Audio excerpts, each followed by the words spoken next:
The MVP. It's the peak of individual accomplishment and represents the best player in a given season. Today, we're going to talk about the 10 greatest MVP seasons of all time. Make sure to subscribe to MS Hoops and let's get this started. At number 10, we have the big ticket Kevin Garnett and his incredible 2004 season. This season, Garnett put up an absolute gaudy stat line with a career best scoring output of 24.2 points per game on 49.9% shooting from the field, along with a league-leading 13.9 rebounds per game, an impressive 5.0 assists per game for a big man, showing off his playmaking acumen, and an impressive 1.5 steals and 2.2 blocks per game. For his efforts, he also achieved an all-defensive first-team selection, establishing himself as one of the league's best on the other end of the floor as well. His well-rounded individual production was incredible, but not even the best part of his MVP season. The most impressive thing he accomplished this year was taking a Timberwolves franchise that had never even sniffed an ounce of success before, and whose second best player was a 34-year-old Sam Cassell, to a Western Conference leading 58 wins. A historically great season on every front. Now moving on to number 9, we have Kevin Durant and his 2014 MVP campaign.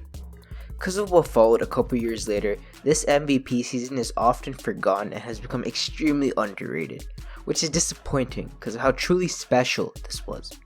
Whenever someone says that KD needs superstars around him to win, this season can be pointed out as the main counterexample to disprove that statement. Aside from KD and Russ, the 2014 Thunder roster wasn't very good. This is why, when Russ went down with an injury and missed half the year that season, most people just wrote the team off to miss the playoffs.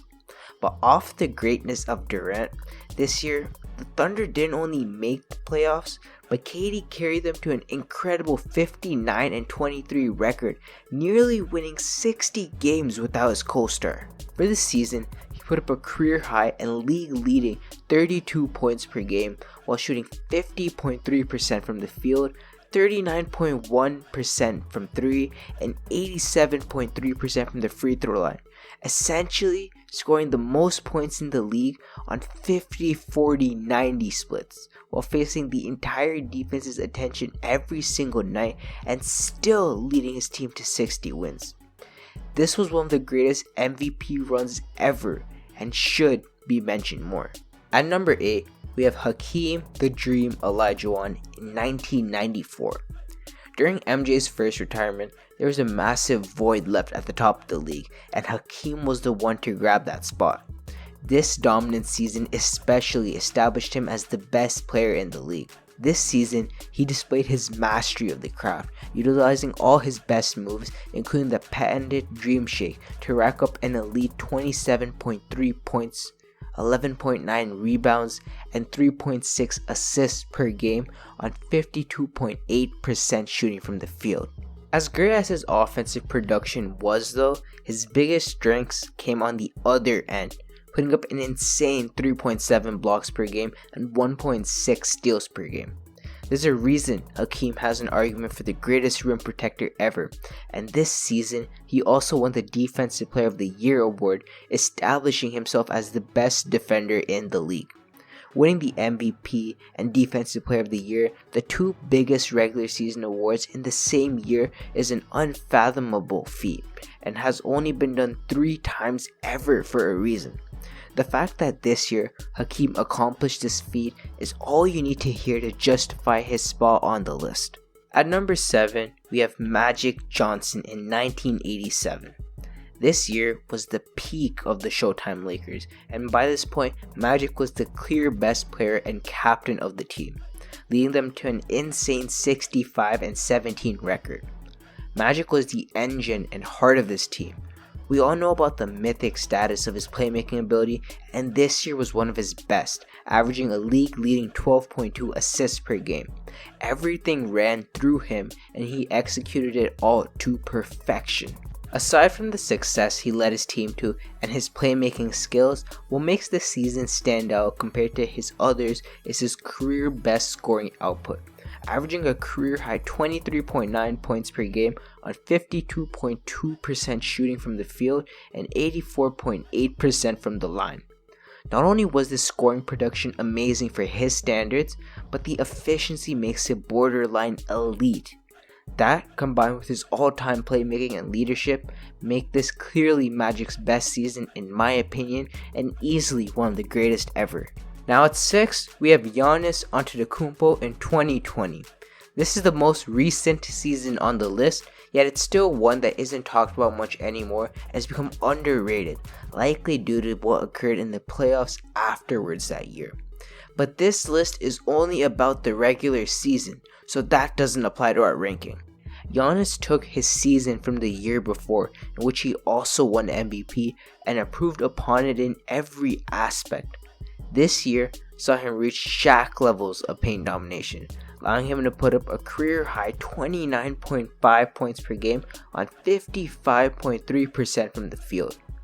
On top of the elite scoring production, he also added in 13.6 rebounds and 5.6 assists per game, showcasing how well-rounded his game was with elite playmaking ability from a 7-footer. This all-time stat production was not the only reason he won MVP. He also led his team to a record of 56-17. This was because the season was shortened due to the pandemic, so if you adjust the record for 82 games, you get a record of 63-19, which still undermines how dominant Giannis made the Bucks that year.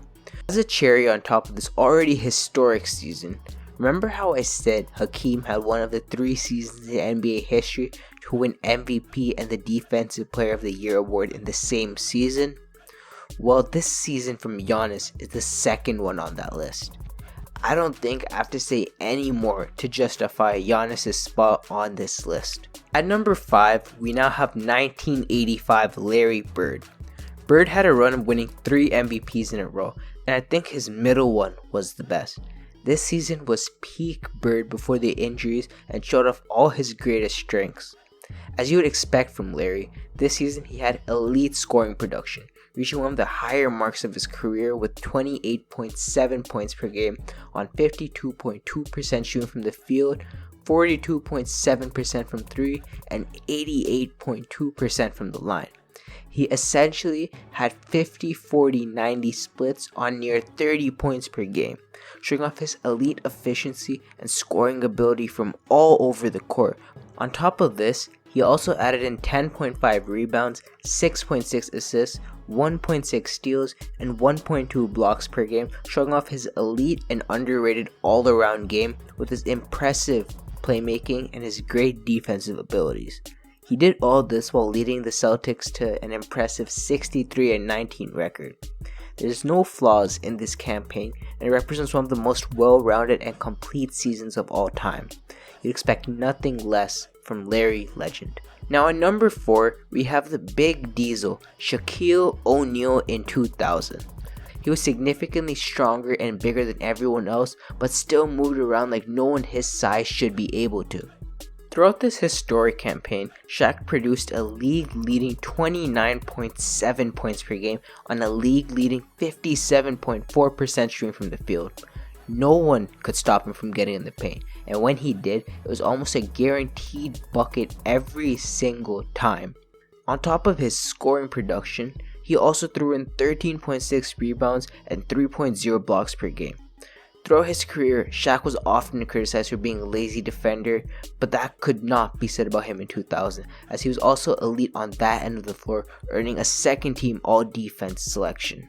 All this on the court and statistical dominance also directly led to team success as well, as his dominant performances led the Lakers that year to a ridiculous 67-15 record. Shaq was the most dominant force of all time, and this season was his peak. Now moving on to number 3, we have Steph Curry and his historic 2016 unanimous MVP season. This was the season he really started showing off how limitless his range was, consistently hitting ridiculous shots from insane distances that made people question what was truly possible. He made the most threes ever in a season, hitting over 400, which was significantly more than second place all time, which also just happened to be himself. All these threes resulted in him winning the scoring title that year with 30.1 points per game. His volume of threes and points were insane, but when you look at his efficiency on that volume, it's even more ridiculous. He shot 50.4% from the field, 45.4% from 3, and a league-leading 90.8% from the line. Forget 50, 40, 90. This man shot 50, 45, 90 on over 30 points per game. From this insane threat of this shot, he also generated an insane amount of attention and gravity that left his teammates open. Factoring this, along with his elite passing skills, not only was his shooting and scoring on another planet, but so was his playmaking ability. This combination of insane shooting, scoring, volume, efficiency, and playmaking makes this season, in my opinion, the greatest offensive season in the history of the sport. Everything I mentioned just now from an individual production perspective alone makes this season one of the 10 greatest ever. But there's one small detail I haven't mentioned yet that puts this season over the top and into the upper echelon. That is 73 wins. This season, Curry's performance not only generated individual success, but also directly led to a historical and unprecedented amount of team success by breaking the all-time wins record and achieving a record of 73-9. Saying that out loud still doesn't feel real. Single-digit losses for an entire season, and Curry was the biggest contributor to that level of success.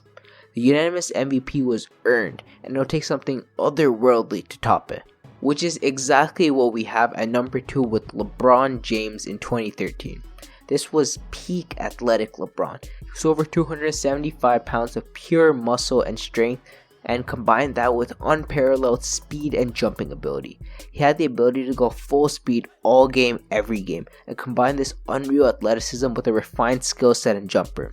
This season, he put up a respectable 26.8 points per game, but where he really stands out is his efficiency.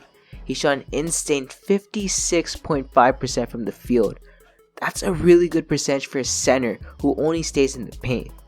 LeBron is one of the greatest paint finishers of all time, but when you consider the fact that he was a wing who was regularly shooting jumpers and worked on the perimeter, this field goal percentage is literally unfathomable. Speaking of jumpers, this season was his best 3-point shooting season as he shot 40.6% from distance.